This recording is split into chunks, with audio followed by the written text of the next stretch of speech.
What's up, everybody? The Mariners are 9 games over 500, but I'm not feeling too happy about it. My co-hosts are. Let's get into it.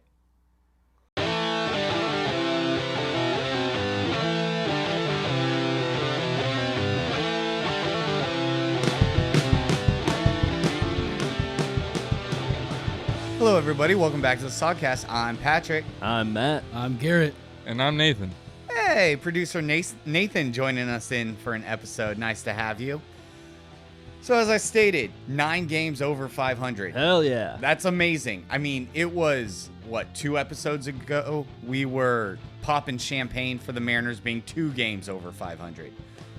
They have been playing great baseball, one of the hottest teams through July and coming into August. There's a lot to ride high about, don't get me wrong. I am a little low right now, though, after this Baltimore series. I know I'm on the kind of opposite end of this, and I'm interested to hear your guys' points, but my hype levels could be a little bit higher than they are right now. I wish I was a little bit taller. I wish I was a baller. All right, Matt, we got to hype Patrick up. Dude, we're a weekly podcast. This series with the Orioles just happened, and I know you were there. Yes. But we got to think about what happened earlier in the week. The sweep of the Angels, the sweep of the Padres. It's 2 games, but it's a sweep. That is correct.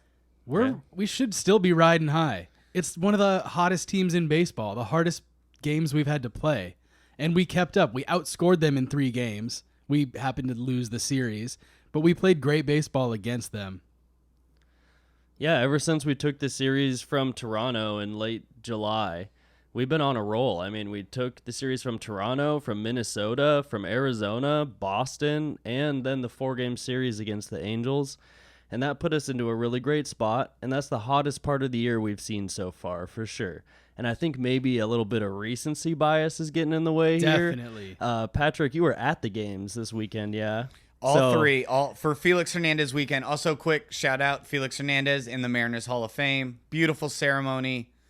It was an amazing weekend on that part, and so yes, I was there for all 3 games. This is my house. Yeah, we love you, Felix. Mariners legend. So maybe it hurts a little more these last couple losses, especially getting Felix on Felix night. But we'll talk about that. But, you know, the Mariners are in a really nice spot, the best spot they've been in all year, with the best chemistry, the best winning streak we've had all year. And more of our core players have been playing well lately, like Julio, Suarez, France, Cal Raleigh, Cade Marlowe has come up and been such a big difference in the absence of Jared Kelenic. Dom Canzone even. Dude, yeah. Like, we have a team that we haven't seen this year, and they've been hot. Like, obviously there's going to be some regression, but I can expect that they're not going to get back to, like, the lows we were earlier in the year just based on where we are now. I think we've set our bar way above a 500 team. And even if we go 500 the rest of the year, we're 9 games over 500. That puts us at 90 wins. So even if we play 500 the rest of the year, we're, like, at the low end of where the wild card cuts off and probably wouldn't make it at 90. But, I mean, the Mariners are going to play better than 500 ball. Yeah, 90 is usually a good benchmark. However, I will say, I like what you said, Matt, but I'm going to disagree. I wouldn't even call it regression. There's no regression happening. We're down JP, which is a huge bummer. Yeah. We can't be down best Mariner and expect to beat the best team. But all the young guys got it done. They did their jobs. You know, we played base hit baseball, get them on, get them over, get them in. It was a great week of Mariners baseball. Even though we lost the series to the Orioles, I'm not down about it in the slightest. I think it doesn't matter. Oh, I do agree with all the points you guys have made, especially, you know, the young guys coming up, our core guys playing better. There is a ton of positives. What gets me down so low is that this Baltimore series is the type of playoff implications we're going to be going against. Yeah, I mean, we matched up head-to-head with the Orioles, and we took the first game handily, right, 9-2, and then got Felixed on Felix night when Kirby throws a complete game shutout, which was unfortunate. But like the Mariners, it sucks to see them fall into a place where they can't score a run for their pitcher, right? And every time that happens, it hurts a little more and it digs a little deeper because we've seen it happen so often in our history. But right now, like, I think that's just part of how baseball's going to go sometimes, you know? It's going to happen less and less often throughout the rest of the season. And do you think these two losses here, the tough losses against Baltimore, are putting us into a slide position? Is it going to send us into a spiral? No. I don't think that. And, like, it's just this Baltimore series really, really bothered me. And it's because, again, these are playoff implications. Baltimore is a playoff team. Padres and Angels are not playoff teams. Baltimore is. We had every chance to win these games. We took the first one handedly. That was so nice to see. Jumped on them early on Friday night. And, I mean, by the fifth inning, it was like 6-7-0. And, you know, you didn't have to worry about the game. And that was so nice to see. Then you have Saturday night, George Kirby throws 9 innings, no runs, no walks, like 2 or 3 hits. 3 hits, 7 strikeouts. He gets a no decision because the Mariners can't score 1 run. And they lose in extras. And on Sunday, again, battle back, 2-2 going in, then tie it in the 9th, and then lose in extras on back-to-back nights. And this is what bothers me, is that we are now, this series was a playoff caliber team. We had the stadium absolutely packed for Felix Hernandez weekend. It was loud, it was rowdy, it was fun.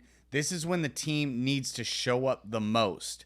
And they didn't play bad baseball. They weren't embarrassed out there. They played good baseball. They did. But these are the games you have to win if you are a playoff caliber team. And that is what's bothering me the most. The 4-game sweep against the Angels, beautiful. Padres, good. I mean, 2 games, take them both, awesome. This Baltimore series is just really, really eating me right now. And I, again, think the Mariners played well. They weren't outclassed out there. They don't look like they do at the beginning of the season. They're definitely a better baseball team overall. But just this series needed to be won. You needed to take 2 out of 3 at home against a playoff caliber team. Yeah, I kind of see where you're going here, where, like, you're drawing a line in the sand where, like, we're at this point in the season now. We're post-trade deadline. We're looking up at teams in the wild card race, and if we are going to be thought of and treated like a playoff caliber team, this is the time to really show it. On a big weekend like the Felix Hernandez Seattle Mariners Hall of Fame weekend, it really sucks to see on Saturday that we got triple Felixed. I mean, like, it was Felix did his speech, he was inducted, it was great. George Kirby pitched a fucking gem, the best you can do. Complete games, no runs, no walks, 3 base runners, 9 innings. And we lose. So we get Felix twice. We got Felixed because Felix was there. We got Felixed because of the performance on the field.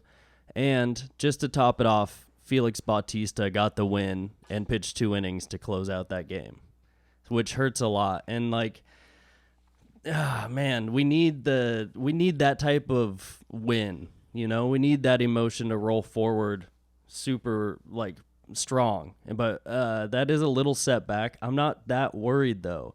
The next series we have coming up that is of that caliber is Houston next weekend. And otherwise, we're in the softest part of our schedule where we're playing a 4-game series in Kansas City and a 4-game series in Chicago, the South Side. against the White Sox, yeah. Against the White Sox, yep. And then the Royals come into town for a 3-game series, and Oakland is in town after that. So we're at the softest part of our schedule, and we can really pick up a lot of games and remain hot. So I'm not, like, the Mariners play to their competition level sometimes, which scares me. Where if we soften up because our schedule is soft, but otherwise, I think the Mariners are going to just keep rolling because they've figured something out.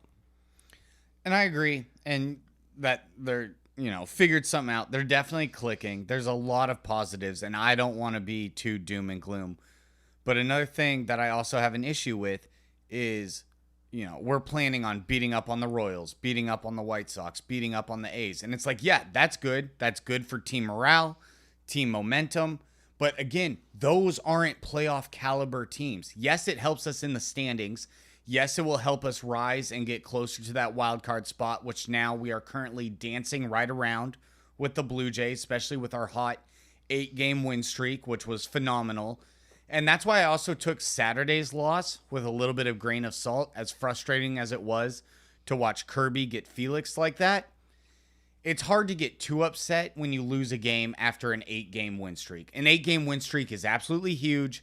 Doesn't matter if you're playing Oakland 8 games in a row. In baseball, 8-game win streaks are hard. 4-game win streaks are hard. Sweeps are hard. Well, to that point, I mean, let's just roll over these teams that aren't playing very well this season and get another 8-gamer going. It doesn't matter who you're playing, right? But we will be playing tough teams like Houston and Tampa Bay. I mean, we've got a good setup here in the next couple weeks. I'm not too worried about this 3-game series loss to the Orioles after we've been so hot. As frustrating as these last 2 losses have been, I kind of chalk it up to it being Felix weekend. And I've been on teams where like you have this celebration over the weekend, and so you feel like it's supposed to be your weekend because you're celebrating something amazing. You're not putting as much pressure on yourself, and then they go out and they kind of play that way. They play like it's just supposed to be theirs. And so I think once we get back to just normal regular season baseball, I think we'll start clicking again. It's not going to feel like, oh, we have these games in the bag because it's our weekend. It's going to be them going back out and challenging the other team like they have been. That's a good point. It's not party weekend. We're down JP, like I've said. That hurts. It does hurt. It hurts a lot. Your It hurts. leadoff hitter, your captain, one of the best players on the team, out for hopefully just 7 days under concussion protocol. But yes, losing JP hurts. Losing your captain hurts. I think we probably could have won these last few games with JP in the lineup. Dylan Moore made an error on a backhand up the middle on the 1-0 loss on He Saturday. also played pretty good shortstop for the rest of the time, but Yeah. costly errors are costly errors. It is that one play. Yeah. That one play that makes a difference. And yeah, I fully believe that JP Crawford being in the lineup, we would have taken the series over Baltimore. Also, rangy Adam Frazier making a great stop at second base. Something we've never seen because he just decided to be so shitty on the Mariners and then go to Baltimore and play great baseball. I like Adam Frazier. I'm just upset by him. Also, I was happy with the response. No boos at all for Frazier over the weekend. Good. He got a few claps, but it was pretty neutral. I think that Mariners fans are smart enough to realize that even though he had kind of a down year per se, he came up. He had a good second half. The second half, and in the playoff run, he had some clutch at bats, and so I was happy to see that he didn't get the Winker treatment. He's a good player. Yeah. And a good guy. Yeah. I like Adam Frazier. It just sucks to see him play so well for a team and after he left our team. How many home runs does he have? It's an insane amount. It's his career high. He has 13 home runs this year. 13 is a lot better than 3. Yes, Yeah. it is. And one of those And that's 3, just science. JP's doing the same thing. JP's doing the same thing. He's just broke his career record for home runs this year already. So we're good. And I think just being down JP, playing one of the best teams, coming off a 5-series win streak, coming off of an 8-game win streak. This is bound to happen. This is no reason to get down at all. I think we're still buzzing. I'm buzzing. I'm riding high on this right now. So I don't see any reason to get negative. I understand where you're coming from, though. I'm hearing everything you're saying. Right. worried. No, I totally get it. He's concerned. There is room for concern here. Oh, there's always room for concern because we're talking about the Seattle Mariners. Yeah. And it's like, And, when we have this playoff atmosphere, this is where we need the team to shine the most. You have 40,000+ people in the stands, majority of which are actually paying attention to every single pitch. The fans are invested in this series. They need to have that oomph. And I get not having the captain in the lineup hurts. But how much more oomph do you need when your starting pitcher at 25 years old in George Kirby throws 9 innings of shutout ball? That should be enough oomph to beat a playoff caliber team. But it's tough when you have Moore and Rojas and Canzone and Marlowe all in the lineup on the same day, and you're like, I hope these guys can get base hits. I hope they can do something. Hey, Rojas scored twice today, by the way. Also, I'll say I won't cast Kiss and Cade Marlowe into that. He's batting like 320 on the season still. He is getting his job done. Oh, for sure. I'm saying the expectation, though, and like... Yeah, no, I get it. He means like with the youth in the lineup all Right. together. It's so young. It is. It's pretty crazy to see, actually, and it's actually, really impressive what we've seen from these guys who just kind of got... This is just such a Mariners thing. I've said this so many times this year, but got thrown to the Lions, and they perform. In that, what was it, 9-2 game? 9-1, 9-2, yeah, on Friday. Man, everybody showed up that day. All these young guys were getting it done. They were playing their positions well. They were having great at-bats. I was so impressed. I didn't see that coming, especially with JP out. That first game without JP I was like, oh my God, let's go right now. This is crazy to see. The Mariners have consistently brought up young talent, and they've shined. They've shown? They've shined. Yeah, they've They've shined. shunned.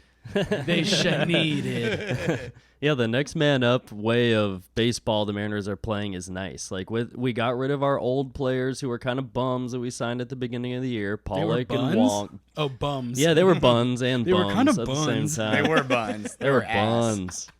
They're gone. We got the youth in here. We injected a little bit more energy, youth, versatility.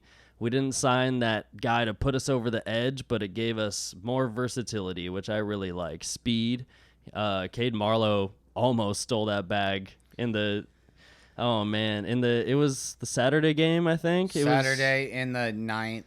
Yeah, he was on base. He got a base hit with a couple outs. I think 2 outs. He was on first. He stole second base and, came off the bag. He slid in feet first and, popped off the bag in transition and was barely out. That was a clutch steal, and he needs to stay on the bag there.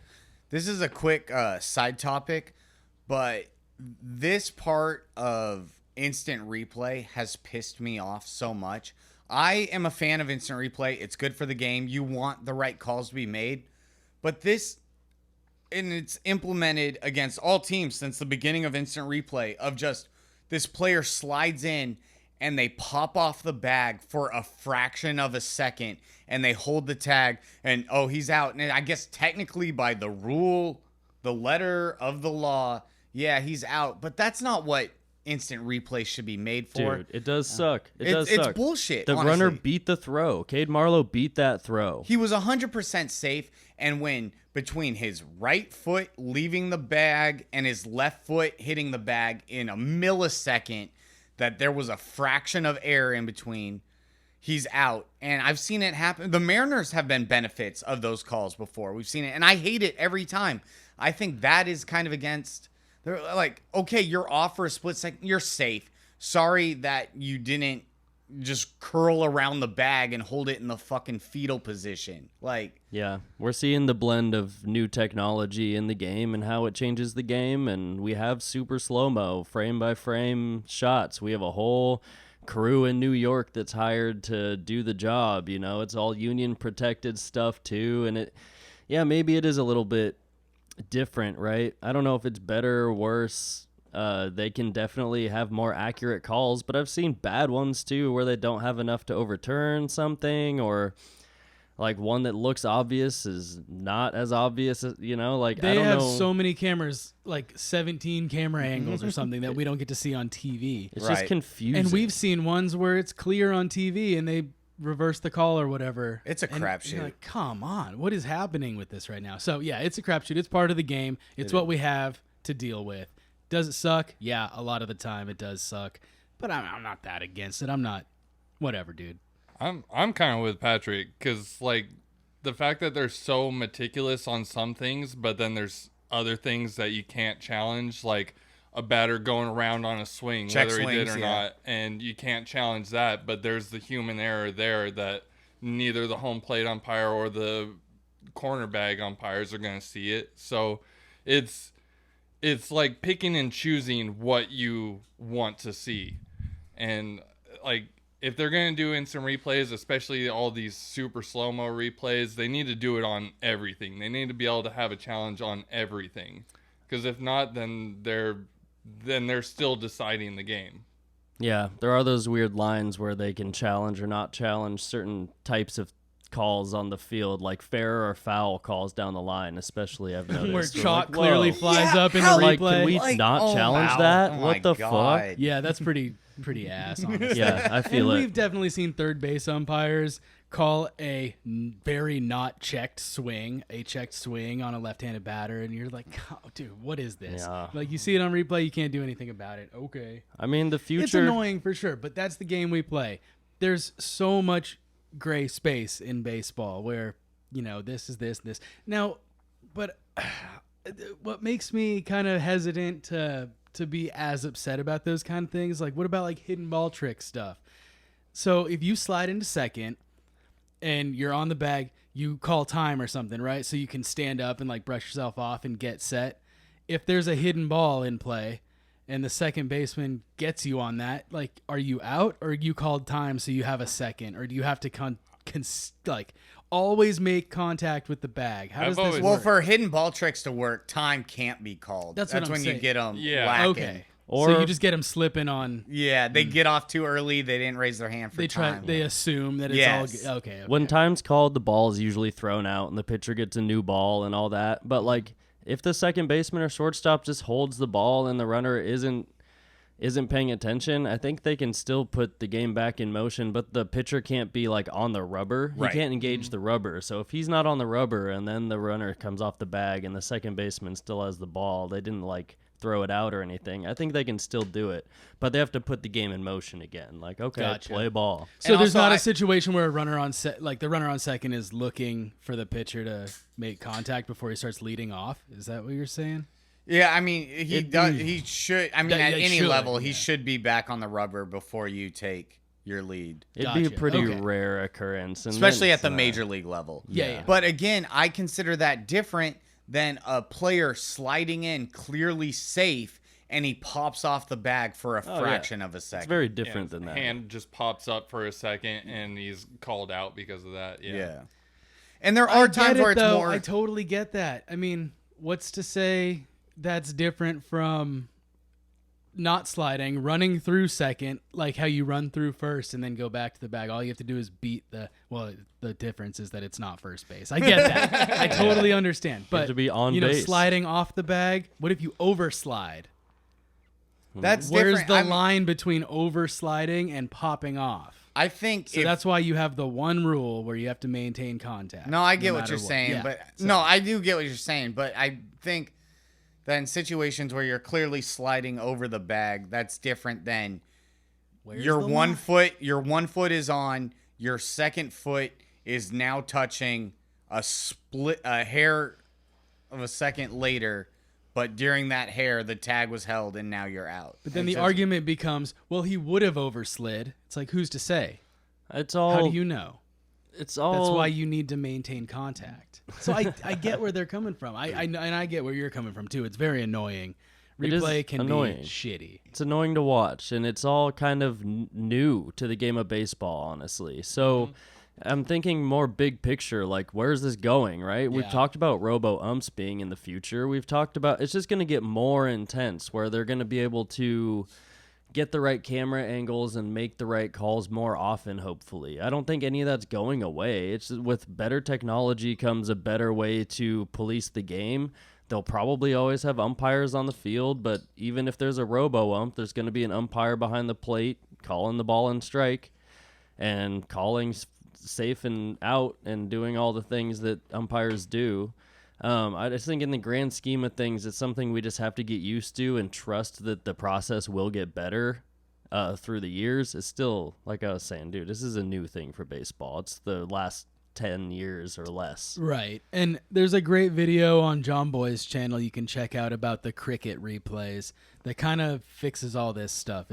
It's really nice. Maybe we'll put the link in the description or something so you can go watch that video. Regardless, Cade Marlowe slid into second, was called out. Yeah. I mean, it was tough. I like the way Cade's playing. In that moment, he did steal that bag, and it was clutch, but, got called out popping off the bag. And I thought that was huge for Cade Marlowe just to beat that throw in there and show how valuable he can be. He looks steely in there, like cold steel when he's in there in big situations, too. He's not fucking around. Like, he has ice in his veins, and he's shown us that he can perform in those high-pressure situations where we just need a base runner even. He's been on base in the 9th inning when we need a base runner often. He's driven in runs often that we need. Like, he's pretty clutch, which I like a lot. Canzone today, Sunday, he hit a huge homer at the end of the game. It was the 9th inning, or tie of the game. He hit one off the Hit It Here Cafe. And that was clutch. That's the first clutch thing Canzone's really done for us. And, he pimped his homer a little bit. Yeah, he did. That was so fun to see. The crowd was hyped. The quick bat flip was really nice. The bat, hit the ground and almost stood up again and fell. And he pimped it and did his home run jog. It was awesome. We did end up losing, but Cedric Mullins kind of put that one all on his shoulders and went through the finish line there. I'll say our talk over the last few weeks has changed from is the Mariners season done to now we are a playoff caliber team. I believe that we are a playoff caliber team. We're trending in the right direction, which I believe also makes this topic even more relevant. Our issue, especially in the playoffs last year, Scott Service getting too cute and using relievers when he shouldn't have. Our 2 losses against the Orioles on Saturday and Sunday. What was the common denominator? Using our closer in non-save situations. I have harped on this so much all season long, and he did it twice. He did it on Saturday. Andres Munoz comes in, gives up the 1 run. We lose the game 1-0. He comes in today and does a balk, which is questionable, but it was a non-save situation. Tie game, 9th inning. Comes in, balks, and so it sends a runner that's on second to third base. Next ball is a chopper right back to the mound. They throw it to home. They can't get the out. Just like that, we are losing again in the 9th inning. 2 games in a row, your closer, non-save situations, and he blows it 2 times in a row. It didn't fucking work on Saturday. Why do you think it's going to work on Sunday? And this is the type of playoff shit that if this team is this caliber, Scott needs to clean that shit up because I'm tired of these piss poor decisions on his part. And we praised Scott last week for his coaching, or management, rather. But I know Matt has something to say about this. Yeah, I mean, we did praise Scott for his management lately, but it's easy when you're scoring runs and you kind of have a nice lane and your matchups are clear. About the whole Scott Cora back and forth chess game. Yeah, the chess match against Boston really livened things up. I will say, I know you have something to say about how Munoz is maybe not a traditional closer. Yeah, for sure. And was it really a non-save situation? Yeah. Or are you just putting in a reliever? He's our closer now. Sewald's gone. Munoz is the closer. I get what you're saying, Patrick. So I want to add to your list of Munoz situations too, because in Arizona back on July 29th, he also blew that save, not blew the save, but lost the game in a non-save situation there too.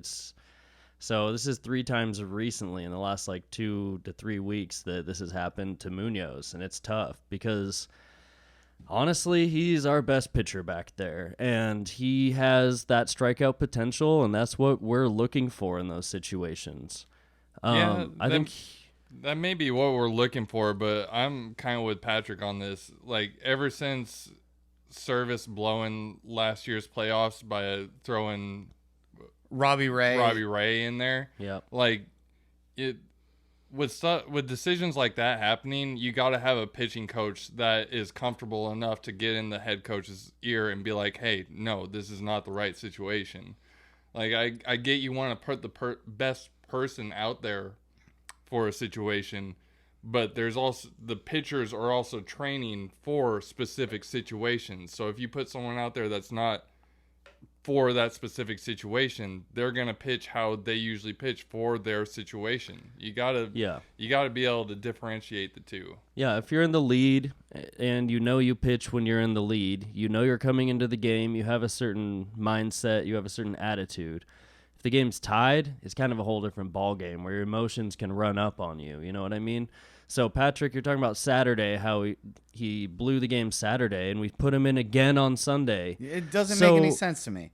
And today on Sunday, he did not look comfortable out there from the get-go. No. He balked because, he didn't come set long enough or something like that. Mm-hmm. He was, running up on himself. Like I was saying, his emotions it was obvious.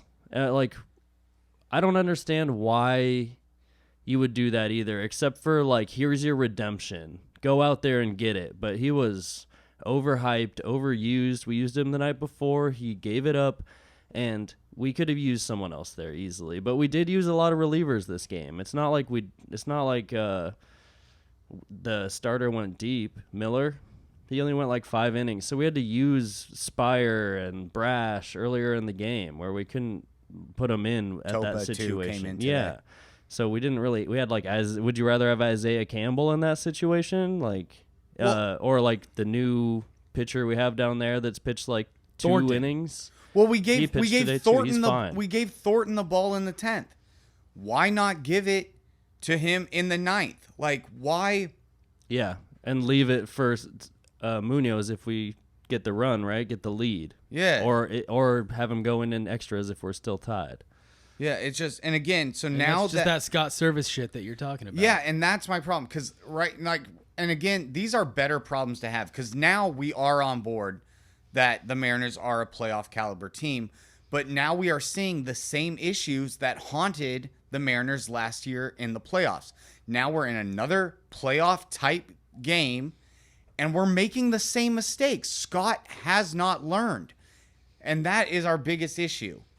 Things are kind of coming more full circle now. We have talked about this issue because of how it ended the year last year and how this year it's been kind of shaky. It hasn't been putting the right guy in at the right time. It's happened a lot. And we even had conversations about, is Service the guy to lead the Mariners to a championship? Can he manage a championship-style team when we get to the playoffs? We've only seen a few games, and it didn't go well, and it all came down to bullpen management. Fucking put in Eric Swanson.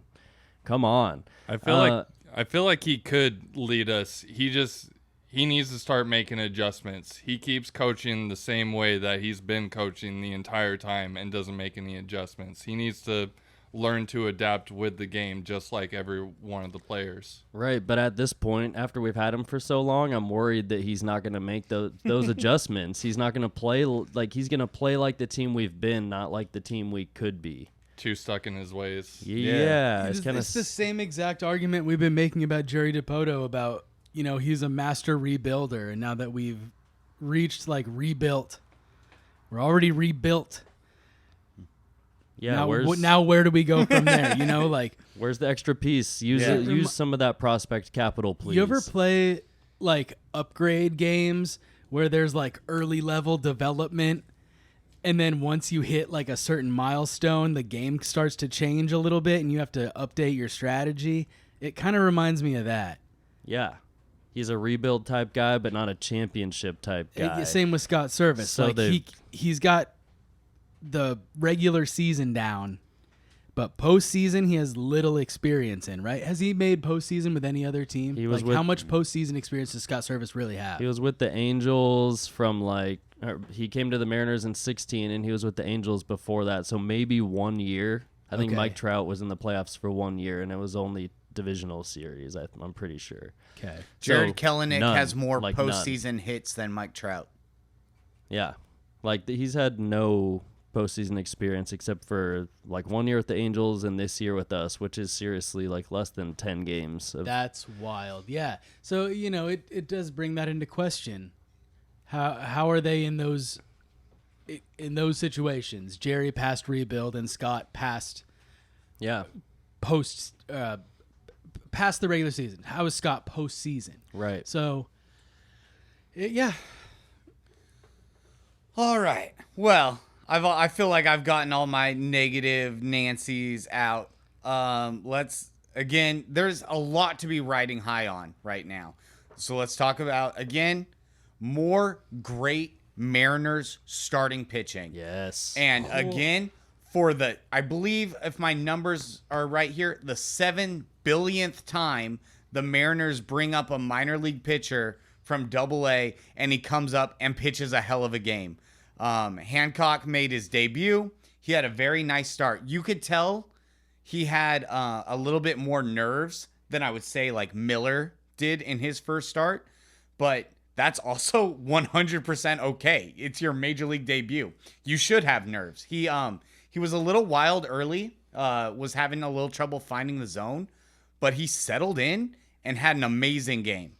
Yeah, it was great to see the Mariners be able to pull from our deep well of right-handed pitching, go to Double-A again, and have success again. Hancock's line, he went 5 innings, 2 hits, 1 run earned, and 3 walks, 3 strikeouts. That's pretty good. That's all you can ask for a debut. Go out there, get 5, give your team a chance to win.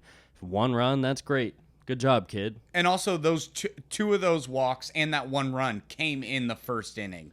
He was definitely a little shaky out there. A little shaky in the first, and then got it together. What else Yep. do you expect from a young kid making his major league debut? It's honestly shocking that's even the most nerves we've ever seen. The Mariners pitching, how they develop these young guys they bring up. They know what they're doing. I would put the Mariners pitching staff pound for pound with any team in the league. We have World Series caliber pitching from our starters to our bullpen. True facts. I believe that, too. Yes. And, I mean, to have, our 5th Double-A guy we have brought up this season who has now pitched well. Easton McGee had a great start, and unfortunately, he needed Tommy John after his 1 career start. So, and he's been kind of put on the back burner because it's easy to forget 162 game season, just 1 start randomly. But he came up and pitched a hell of a game. Miller has become a star. Wu got knocked around a little bit. Again, thrown to the Lions. But after that. And he's been great. He's been really good lately. And our pitching has been phenomenal. And time again, we just bring someone up from damn Double-A, and they come and compete and win against major league rosters. I will say, how last season we had a pretty much injury-free season for all of our starters? Yes. And people were like, that's pretty rare. You can't expect to do that again next year. Well, next year rolls around. That's this year. Mm-hmm. And injuries on injuries, losing starters. And all we've done is successfully brought up young guys to fill their spots. We found out that Marco's out for the season. Mm-hmm. And I was kind of like, okay. Yeah. I mean, whatever. He's already been replaced. When Ray was out for the season, people were stressing. I was probably stressing a little bit back then too. But at this point, I don't care. I don't need Robbie Ray at this point. Yeah, I mean, at this point, it is an afterthought because he made his first start and he's been out since then. Marco Gonzalez hasn't been around for a while. We haven't heard about much for a long time, and it's not a surprise to hear he's out for the season. Would you rather have Marco, Ray, and Chris Flexen as our starters right now, or what we have? I mean, depends. I feel like throwing Flexen into that mix because he was already out. But That's the question I'm asking you. I would rather have what we have right now. yeah, I mean, I'm not missing Marco all that much. Nope. I Yeah. would love to have Robbie Ray because it's nice to have a lefty workhorse in there. And even though he could get blown up, he could also have a great.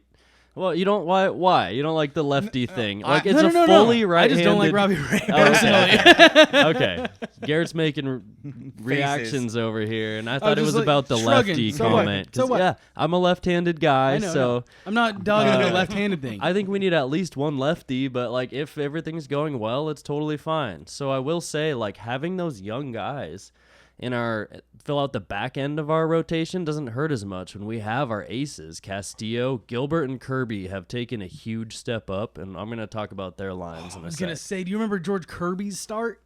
His first start?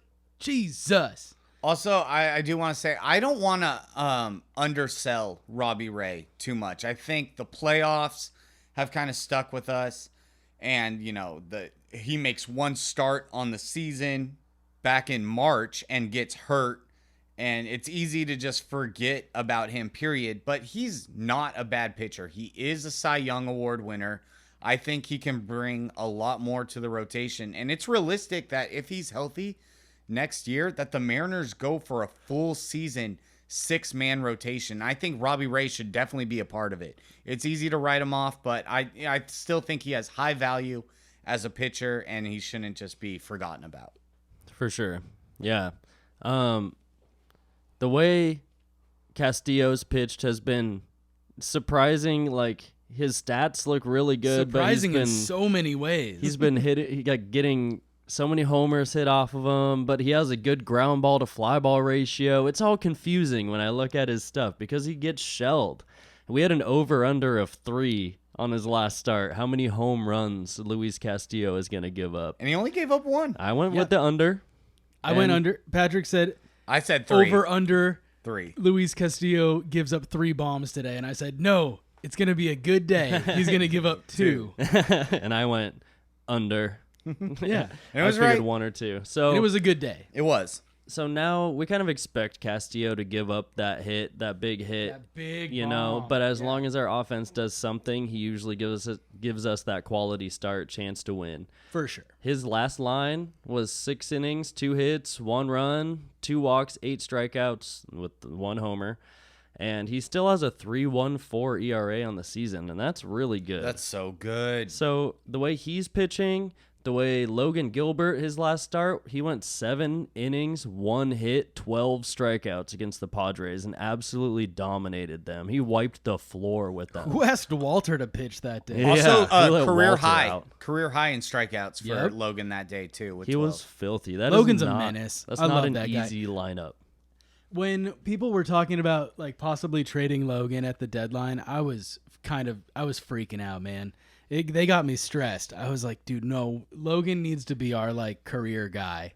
We need to keep him on the team as long as possible. I think he's going to develop into like, you know how I was saying last week, people think JP was capped at whatever JP was doing, and then this year he comes out like new JP. I think Logan has a lot to offer, and we're going to see him be just like mind-blowingly dominant in the future. I think he's already doing it. he Yeah. is. He's working toward it, but Yeah. please, Logan, just be a career Mariner. You know what? I'm gonna stamp this early 2024 prediction. George Kirby and Logan Gilbert are gonna be the 2 front runners for the Cy Young Award next year. I think we're gonna have 2 pitchers on the same team that either one could realistically win the Cy Young. It was like the old Detroit pitching staff when they had like Scherzer and Verlander and stuff. I feel like Oh, that- are you talking about the Mets or are you talking about Detroit? Detroit when they were young and better. Don't recall. Nah, I love that. I can't argue against that. I mean, they're both showing the poise and that they're going to be. They're showing they got that dog in them. Oh, yeah. They're They're ridiculous. This pitching filthy. staff is insane. And Don't take it for granted, Seattle fans. Don't We're look so at our lucky. pitching. Do not look at our pitching and say, it's- "Oh, he could have played better today." Shut up. We have Okay. the best pitching in the league right now. Yeah, the only reason that I'm not worried about a 5-game series in the divisional series, or like a 3-game series even for the wild card, is because we have a 3-headed monster at the top of our rotation with the added like plus of these young guys really performing well. I am worried about their performance in the playoffs, especially the young guys. You know what I mean? They haven't done it before. Kirby, Gilbert, they have slight experience from last year, but they're going to be the guys. And I think, trust those young guys to Yeah. play in the playoffs. I trust those guys. But then the other guys might be thrown out of the bullpen a little bit. We might have Miller in the bullpen, might have Wu in the bullpen. Whatever Emerson Hancock ends up being for us, who knows? Because we have an expanded roster. We're going to Thinking invite... DePoto's working on a 6-headed monster right now? Everything in our rotation has been homegrown except for Luis Castillo, who was a big fish to get last year. Let me Oh, just, yeah. that's our biggest But fish. But which everyone one are you- else is straight out of our homegrown system, which is great for like DePoto really did well there. Oh, there's plenty to talk about how well. So yeah, he's DePoto growing has a 6-headed That's monster. what I'm saying. Yes. Do you think next year we're going to see a 6-headed monster? can you imagine Dude, also like Ray, Castillo, Gilbert, Kirby, Miller, Miller, and Wu? Wu. I mean, one And of them Wu? trade one of them for great For like someone great. trade capital. You know what I mean? Yeah, like that's what I was. wow. Yeah. That'd be disgusting. Yeah, I would throw we up. need a bat. No, not a bat. I'm saying a 6-man rotation Oh, yeah. of just dominance. That would be disgusting. just lights out. Get out of here. Try again next week, nerd. Dominance. But also, I can see it would make sense to let one of those guys go for another bat in the lineup. Yes. But just it's so crazy that like how much just winning changes things. You look at like all the news that has come out like in the White Sox clubhouse, and it reminds It's just crumble city. it's just bad negative story one after the other. It's And like it- when it- you empty your toaster and there's all the crumbs at the bottom. It's just disintegrated, burnt bullshit. and it reminds me of like the 2017 Mariners, 16 Mariners, you know, when you had people like Taylor Motter and I mean even like Gene Segura and D Gordon not getting along, and like all these fights in the clubhouse and stuff, and how the White Sox, now that they're losing and they're falling apart, all of these negative stories are coming out. And, you know, we've kind of done the same thing during like the early parts of this season when we were talking about team chemistry and are these guys not getting along? They're not, you know, we noticed this kind of body language and this, that, and the other. And now that we're winning, it fixes everything. And now we're not even focused on the bullshit like that. We're not focused of, oh, did Cal Raleigh and Ty France have a little bit of a stare down? Did you see how they looked at each other? Yeah, that we're was like- weird. That's what I'm saying about the whole upgrade game thing. Like, there's early game strategy, and then as you start to get your stuff together, you know, it becomes a new game, and we have different problems now. No, and that's what But I'm there's trying to always say is, like, problems. That's the thing. We're never gonna be but right now, fully our satisfied. There's always gonna be new problems, but our problems now are a lot Yep. more, you know, first world than now we're having playoff caliber problems, Right, not right. not fifth and out of the wild card race problems. Yeah, my we're forks don't newcomers, match. dude. We're newcomers to the match, to the party. Like we're invited now, and we're awkward, and like, how does this work? We're a little bit naive, you know. We're the newcomers, and same with the Blue Jays, man. Like they're newcomers as well. The Orioles are putting themselves on the stage. There are new teams in the mix now, and man, I do feel like our front office and coaching staff is very naive. I feel like we are freshmen right now. You know, we're getting treated that way on the national stage. We did go from 19th to 9th in the power rankings at one point. Shout out ESPN, dude. Fucking We're the hottest team in jump baseball. 10 spaces in the power rankings because we swept the Angels. Cool. But yeah, I mean, that's all I feel is that a little bit of naivete and going into the wild card. That's the goal, like to get to the wild card and get past the wild card and actually be in the dance and like get in there and show people our moves. But what do our moves look like when we're being stared at by all of the high caliber playoff teams that have been there and know how to manage that? And like we've been outmanaged at times, and I've watched it happen. And that's in the playoffs, every team will outmanage you if you're feeling like the way I look at our team. And definitely small margin for slip ups. I'm kind of worried in the that. playoffs. That is a playoff problem. It is a new problem for us to think about, for sure. Yeah, and I was gonna critique what. Producer Nathan said to Patrick when they agreed on Scott Service's stuff, like throwing Robbie Ray in. That's like saying, we're gonna put Brian Wu as a closer in this game. It's like that's not what we're. I don't know. Never mind. I'll delete this part. It just doesn't seem to matter to me. It not did what we're matter doing. because it mattered at the time off because the it's a wall fucking that's out of this world bad. yeah. He doesn't do that in the regular season. And But that's the thing. And that's he what has we're a track record of doing it in high situations. high value. Yeah, and when the game gets high leverage and bigger than your everyday game, it's like Scott panics and he tries to get too cute. But that's what we were talking about was the difference between putting Munoz in the 9th versus putting Campbell in the 9th and then saving Munoz for the 10th. That is Because not the same. That's taking away the confidence Right. that you have in your reliever. But that's not the same as And your putting offense. Robbie Ray in as a reliever. No, that's a weird playoffs Yeah, decision. that was was- a weird playoff decision. That was Scott Service popping his playoff cherry, and he thought he had all the answers. He thought he was gonna be the smartest man. He was playing 4D chess, and instead he was playing checkers in the dirt with rocks. He I mean, didn't like know. I get it to a point because I used to be a starting pitcher in college, and there was one game where I was called in to come in and close the game, and it was the You hardest. fucking blow it. It was the hardest I've ever thrown in my life. The radio announcers for the other team said that I clocked at 96. Yeah. I lost the game. Yeah. That's you were not two, like- two I hands, right? I was in there. I was amped. My slider was moving more than I've That's ever not had it your move. spot.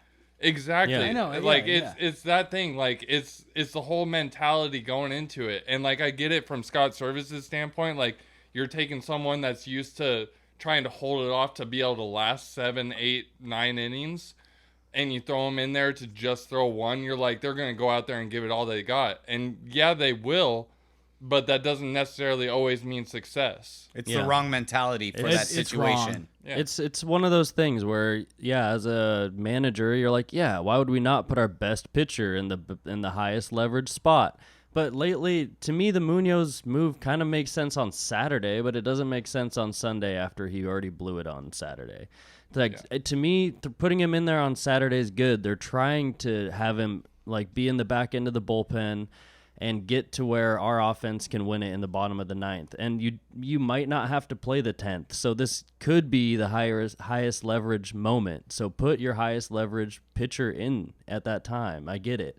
And, I mean, he gets hit sometimes. He lets his stuff eat, and sometimes he'll hang it. And a lot of batters just let Munoz do the work for them. He throws so hard. If they put the barrel on it, I've seen a lot of ground balls through the infield that work out for them, and it sucks. Because he is our best pitcher in that moment. So it's easy to look back and say that was dumb, but it's hard in the moment not to put your best pitcher in that highest leverage spot when you might not even play the 10th inning. I will say, both games, I sent texts in the group chat right away when Munoz was coming in. Munoz, non-save situation. Hope he doesn't fuck it Yeah, up. well, like I get it on Sunday, but not on Saturday. I was gonna say I was watching the game with Matt on Saturday, and he was huffing and puffing. I was like, I'm sitting there watching the classic game, Patrick. and Matt's just like, ugh, just struggling internally. And then what happened? And then you sent, I love putting closers in non-save situations. And then Matt was like, he's not a fucking closer. He's not a non-save situation. He was grumbly. He is our closer. He has become our closer with Seawald gone. Who's going to be our closer? Brash? I get that they're trying to anchor him back there, and it does make sense, but it just depends on when the highest leverage situation happens. Whether it's in the 7th, the 8th, that's when they'll pitch Munoz, and then they'll let, maybe Brash or Topa, someone take over the 9th. But if you're in that highest leverage spot and there's runners on, you need strikeouts or whatever it is, I get. It's easy to look back and criticize, but it's hard to do in the moment when you have a bunch of weapons. What are you gonna throw? You gonna throw Saucedo or Campbell in there? Yes. Yes, I would. In the 9th Honestly? inning? I would put Yeesh. any Not of those. bad call. In my would've put opinion, I Munoz think in his Saturday. service saying that he doesn't have faith in our relieving bullpen when that is their job. And Those so, are the situations yeah. they're prepared for. On and Sunday, so I like get it. maybe in some way to the other players it's service showing them it's either we win now or we're gonna lose. So if you don't have your confidence in every single one of your players, then not every single one of your players is gonna succeed. Yeah, no, I mean, it makes sense. Sunday was harder because it was a 5-inning start, and we used a lot of our bullpen before we got to the end of the game. Saturday, I mean, Kirby pitched 9 innings, and then we used our best pitcher out of the bullpen, and it didn't work out. That just happens, and that's the baseball gods were... They frowned upon the Mariners that day. They Felixed me. Baseball They said gods Felix hate Felix So- said, Hernandez. Felix Hernandez is here? Screw this Felix. team. But- Yeah, get Felix, boy. This is Get what's going to happen. triple Felixed. Either way, we're going to keep deploying our bullpen in different ways and probably keep putting Munoz in the highest leverage spots and hoping that they can make the adjustments they need in those moments and learn from those losses and be able to come into the game with a mindset like they're winning even when it's tied or a non-save situation because it's such a big situation. It should be the same dominant feeling when you're out there. You should feel like you're going to strike those guys out when you're You're tied right. or winning. I mean, yeah, deploy your bullpen, but do it with confidence in every single one of your players. If you're saying, "Oh, it's a high pressure situation, so we have to have our best pitcher out there," they're all professionals. They should all be your best pitchers out there. And so if you're not thinking as everybody as that way, like everybody can get the job done, then that's showing that you don't have confidence in your team. That's showing that you need to do it right now or we're screwed. Yeah, I feel it. So, you think putting Spire in for the save is a good call? No, It wasn't a save. That's the point. That's the Oh, point. I see. If it was a save situation and you put Munoz in and he blows it, then it's, that's just shitty luck. If it's not a Yeah. save situation, you put Munoz in and he blows it, that's you not having confidence in the people that were trained to be in that situation. All 6 of these guys that you have? Yeah. And exactly, and that is 100% my point to a T. And like Nathan gave the insight of like being in that situation as a non-closer coming in and trying to perform this role, or a closer performing a non-traditional closer role. It messes with the mentals of the pitcher. And the pitchers are the biggest bunch of Biggest weirdos. head cases out there. Oh my God, pitchers are fucking weird. I'll admit it. I was such a head case. God. The amount of neuroses. Oh, 100%. But again, these are all playoff problems that we now have the luxury of talking about. And that's really what we're getting at. We can disagree on things, but as a group, we do agree that it is. We are that playoff guy. The playoff team is here now. We've been got waiting brand to, new problems. Yeah. We've been waiting to get hot. We're getting hot. We're one of the hottest teams in baseball right now, even with this series loss. We have so many positives to look forward to. And yes, we have an upcoming series against Houston, which is going to be crazy fun. And that's, again, another hard-fought series that the Mariners are going to need to play at their top level to prove themselves against. And yes, we have an easy schedule coming up with Kansas City, Oakland, Kansas City again, White Sox. Like, This is now the Mariners' time to get hot. They are getting hot. It's been fun baseball. Yes, this series drop is rough, but I mean, just keep on keeping on. It's not going to lead to a skid. The old Mariners are left back in June. This is a new hot baseball club. Could not be more excited. And we can't wait to talk to you guys next week about, again, the upcoming Mariners series and how well they are performing. Yeah, they're going to stack some dubs here this month. Yeah. I still have faith in our boys. Oh, yeah, of course. Literally. We did it. Yeah. We turned them around. The faith. Did you hear that outro? I'm hyped. The faith, the love is there. This is the team we've been waiting for, and now we're seeing it. And it's just going to keep on keeping on. We believe that, and this is a good baseball team. Everything's clicking. Thank you guys so much for being a part of this episode and listening. Make sure to like, comment, subscribe, share. Had so much fun doing this. We're hyped about baseball. You guys should be hyped too. This is a fun team to watch. Go check them out and listen to us every week. We'll be back next week with more commentary. And go Mariners!